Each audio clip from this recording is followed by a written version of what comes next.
બિહારના મુખ્યમંત્રી નીતિશ કુમાર દ્વારા સરકારી કાર્યક્રમ દરમિયાન મુસ્લિમ મહિલા ડોક્ટરનો હિજાબ ઉતારવાના કથિત કૃત્યને લઈને ભરૂચ કોંગ્રેસના માઇનોરિટી તેમજ મુસ્લિમ સમાજના લોકોએ વિરોધ નોંધાવી કલેક્ટરને રજૂઆત કરી છે. પટનામાં આયુષ ડોક્ટરોને નિમણૂક પત્રો આપવાના કાર્યક્રમમાં મહિલા ડોક્ટર સ્ટેજ ઉપર પત્ર લેવા ગયા ત્યારે બિહારના મુખ્યમંત્રી નીતિશ કુમારે જાતે જ તેને ખેંચી ચહેરા પરથી ઉતારી દીધો.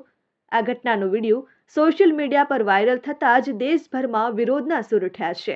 ત્યારે તેના પ્રત્યાઘાત ભરૂચમાં પણ જોવા મળ્યા અને ભરૂચ કોંગ્રેસના માઇનોરિટી સેલ અને લઘુમતી સમાજ દ્વારા કલેક્ટર કચેરી ખાતે ભેગા થઈ સૂત્રોચ્ચાર સાથે વિરોધ નોંધાવ્યો અને નીતિશ કુમારના રાજીનામાની માંગ કરી હતી.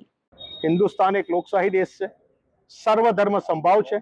આ હિન્દુસ્તાનમાં દરેકને પોતાનો ધર્મ પાળવાનો અધિકાર છે, દરેકને પોતાના હક્કો અને બંધારણ આપેલું છે.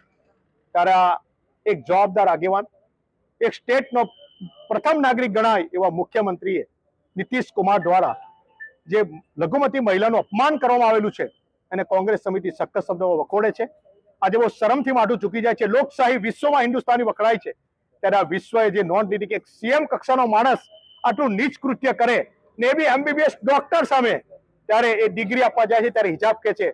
બહુ શરમથી એ માથું જ્યારે ઝૂકી જાય છે એને કોંગ્રેસ સમિતિ સખત શબ્દોમાં વખોડે છે અને એનો વિરોધ નોંધાવવા માટે આજે કલેક્ટરશ્રીને અમે આવેદનપત્ર આપીએ. Sachin Patel, RN news, Bharuch.